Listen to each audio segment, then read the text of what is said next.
Hey guys, welcome to my channel. My name is Taylor Jane, if you don't know, and welcome to my kitchen. Super exciting. So this is my first video, so excuse the intense awkwardness, but I'm super excited to get started. It's been a long time coming. Just a quick bit of background. I am currently trying to lose weight because of some health issues, but because of a history of eating disorders that can be quite risky. So I started this channel to keep me accountable while tracking my progress. One of my favorite things to do in the kitchen is to take unhealthy trigger foods like donuts and sushi. Those are the worst for me. And I like to take them and make them into healthy, safe foods. And I am known in my family for making healthy versions of donuts and other healthy treats all the time and asking them to try. And I'm like, here, I made this, try it. I've made pumpkin spice latte donuts, Reese's peanut butter donuts, and don't worry, I will share these recipes with you guys as well. But one of my favorite donut recipes that I've created thus far is the Somoa-inspired donut. And I thought I would go ahead and make those with you guys today. So enough talking, let's get started. So first off, we're going to preheat the oven to 350 degrees Fahrenheit. Next, we're going to mix together our dry ingredients. Here, I already have 1 3/4 cups gluten-free flour. I'll list the direct measurements to my flour combo in the description box below, or you can find a full list of measurements on my blog. To this, we are adding 1/4 cup chocolate protein powder of your choice and 2 tablespoons cacao or unsweetened cocoa. Next, we're going to add 2 teaspoons of baking powder and about 1/2 teaspoon each of cinnamon and nutmeg and a dash of salt. Mix that together and then set aside while we work on our wet ingredients. For this recipe, I like to use a vegan buttermilk, which is a 1/2 cup non-dairy milk. I think here I'm using cashew milk, and 1 tablespoon apple cider vinegar. So just stir the apple cider vinegar into the milk and set that aside for about 5 to 10 minutes. Now that we have our buttermilk, we're going to make a quote-unquote well in our dry ingredients, and then add in 1/2 cup maple syrup, our buttermilk mixture, 2 large eggs, and a teaspoon of vanilla. Mix well. Donuts. It was National Donut Day, and I told myself that if I did not eat a donut, I would make myself some healthy donuts. And I stayed strong. This recipe can easily be vegan friendly if you omit the eggs and instead use flax or chia eggs. I've used both and think flax eggs work the best, but again, it's based on personal preference. So just keep mixing until you've reached a nice uniform consistency like this, and then we are ready to put these in our donut pans and get them in the oven. My donut pans are technically non-stick, but I find that if I don't spray them beforehand, I have to fight to get my donuts out, and they end up just not good. As far as filling the pan, I highly suggest using a piping bag or something. I always just use a spoon in my fingers, but as you can see, it creates a giant mess.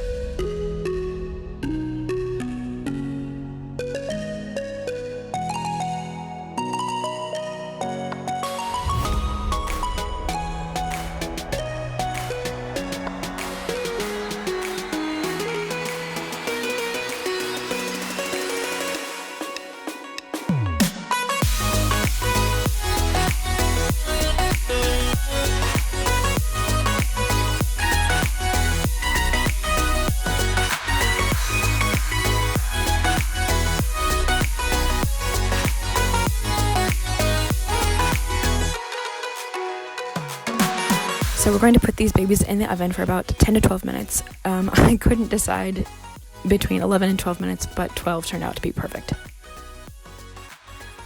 While the donuts are in the oven, we're going to make the glaze. I made both a chocolate glaze and a caramel glaze. For both, I used vegan chocolate from Loving Earth, but any chocolate will work. If you don't have caramel flavored chocolate like I do, I will leave the link for an alternative caramel glaze in the description box below. For this caramel glaze, you need half the package, or about 1.5 ounces of chocolate. I'm using the salted caramel flavor for this one, and we're going to melt it in the microwave or double boiler with a tablespoon of coconut oil. In the microwave, I usually do this in 30-second increments. Once it's all melted, we're going to add 1/8 cup or 2 tablespoons of maple syrup, vanilla extract, and a dash of pink Himalayan salt. I also added caramel and a very small amount of maple extract as well, but those are both optional. Oh my goodness, that looks delicious. Also, just a note, if any of you guys are hating the way I say caramel, come at me. It's caramel. Caramel. Okay, Now that we have that established, let's continue.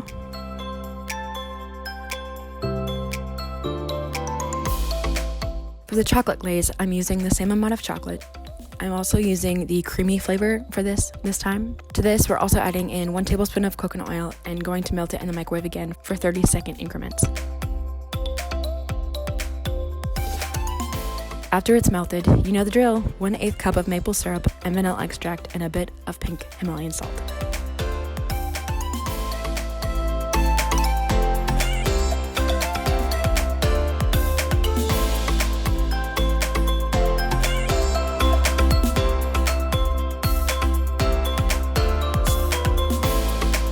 So once the donuts are out of the oven, we're going to place them on a cooling rack and let them cool. I am the most impatient person ever and usually can hardly wait to get icing the donuts right away, but trust me, let them cool completely before adding any toppings or they will just fall right off. I usually place a sheet of wax paper underneath the cooling rack as well. As you will see later, this part is very important and will help with cleanup later. Trust me.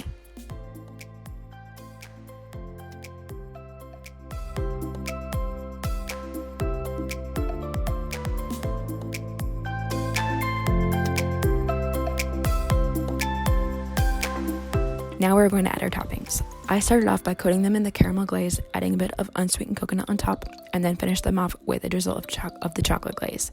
I couldn't believe how good they looked.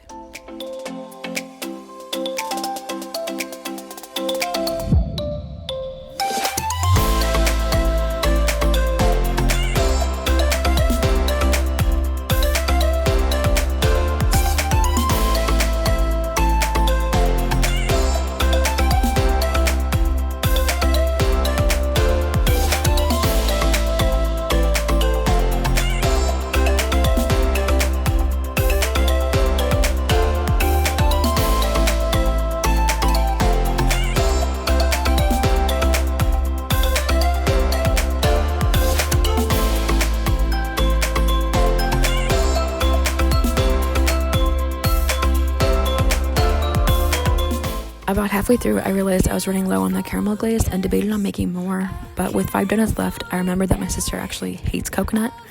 I know, she's crazy. So I just dipped the remaining donuts in the chocolate glaze and topped them with rainbow sprinkles. They turned out to be just as cute.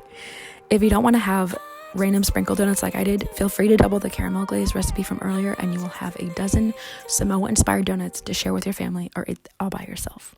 I won't judge, promise. I just need to clear my head.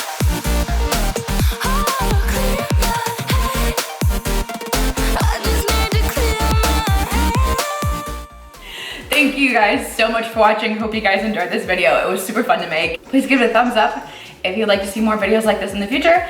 And let me know if you have any healthy treats you'd like to see me make on this channel. And leave me a comment in the section, leave me a suggestion in the comment section below. Thanks again, and I will see you in the next video.